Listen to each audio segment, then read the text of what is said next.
Hi everyone, it's your boy Zach, and this is my video about what's wrong with Edward Norton's The Incredible Hulk from 2008.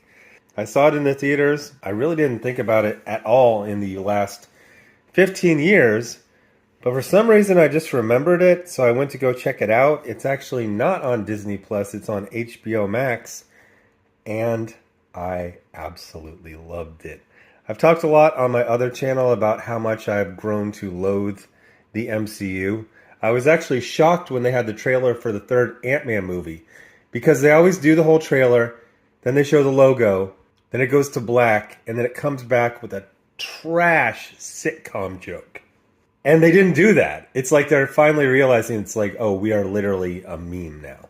But 15 years ago, it was the proto-MCU. It was the MCU. It was phase one, but they still had entangling alliances. I think Universal made this one.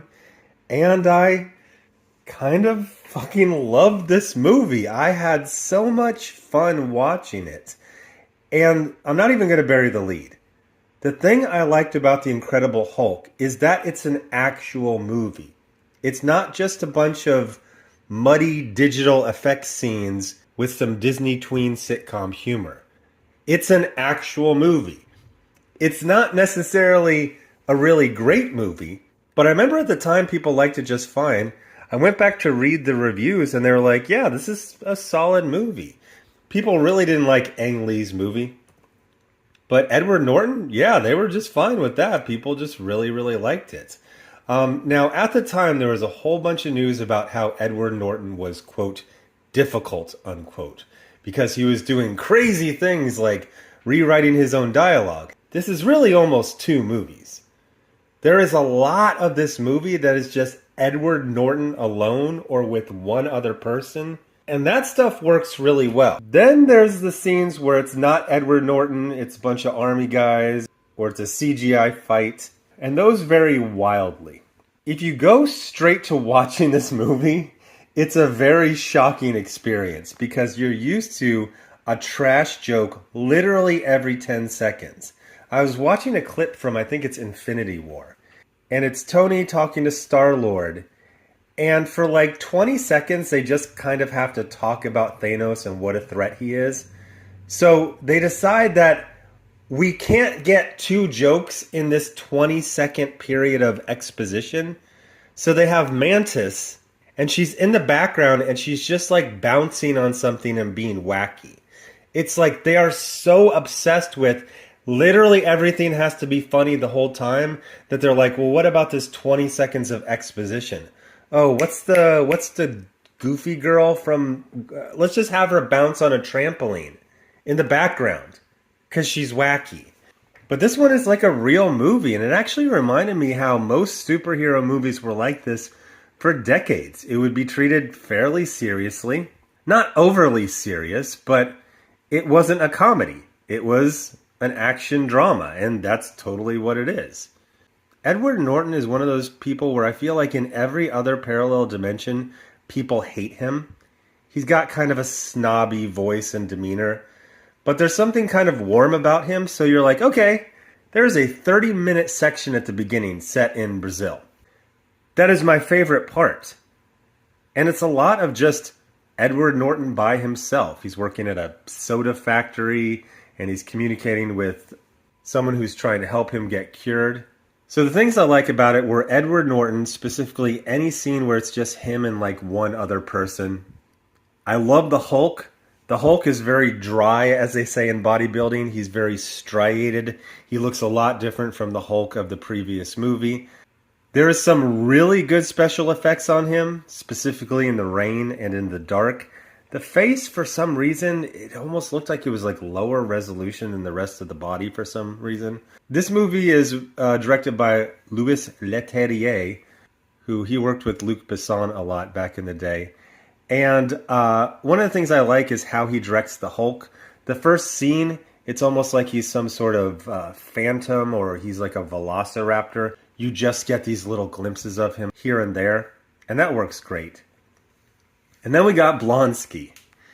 Yeah, this is Blonsky. So this movie came out like a month after Iron Man and a year and change before Captain America.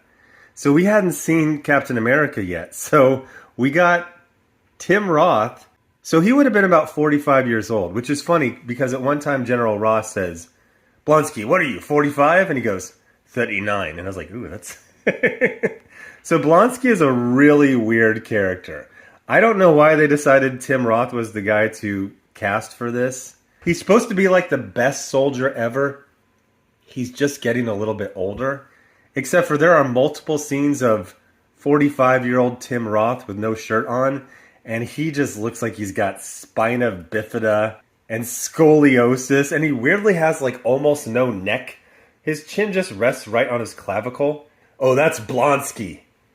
Born in Russia, raised in the UK, and seconded to SOCOM from the Royal Marines. You're like, this guy's like 5'6", and he looks like he spent the first 20 years of his life in an iron lung. So they give him a little taste of the super soldier serum, which is just sitting around in a storage room. At one point, General Ross is like, I got something for you. And he just goes into a storage room by himself, takes out a key, unlocks this little thing, and then pulls out a canister. He's like, here you go. Don't say I never did anything for you. And it does make him more agile. It's kind of weird to explain to people, but watching Tim Roth at the age of 45 flip around and fight the Hulk was actually pretty darn cool in 2008. And it looked pretty good. Although I did laugh at how they used Humvees. I think Louis Leterrier was a little bit like, yes, and then they will speed and they will slide and they will jump. And they were like, yeah, this is a Humvee. It's like 0 to 60 in like 3 minutes. So every time a Humvee appears in a scene, they have it go over a little ramp. So they're very like peppy. I spent a lot of time driving Humvees in Iraq. They're not like that. They move very slowly. I mean, you can get up to speed, but it takes a while. You're not doing little jumps on them. But it's a very simple story. Bruce in Brazil, he's on the run. He wants to get a cure. He has to go back to America to talk to someone who he thinks is a friend. He reconnects with Betty Ross. Liv Tyler she's not really in movies a lot, is she? She was in a lot of movies for like 15 years and I really missed her. Is she the best actress? No, but she's good at looking really beautiful while crying, and she does that a lot. So yeah, just not having trash jokes every 10 seconds made this very average movie look fucking brilliant. As most superhero movies, it kind of falls apart in the final act. It's just a crazy CGI monster fight. But it's a good fight. It's a good, solid fight. I'm getting the feeling that some sort of character arc or stakes were taken out of this movie because they're like, hey, it's a Hulk movie. Let's keep it around 2 hours. So it's a little unsatisfying emotionally, but it's just good. It's good. It's fun. And supposedly Kevin Feige specifically said, I don't want this guy Edward Norton anymore. And you really saw what they ended up with. They ended up with a bunch of yes men who just did whatever stupid sitcom shtick they were told to do. And now Marvel movies are completely insufferable. This was not a great movie. In fact, it was barely okay. But by comparison, holy shit, it feels so refreshing. So go check it out. It's on HBO Max. And I can see myself rewatching this movie this weekend. I really, really enjoyed it. Thanks for watching. Bye.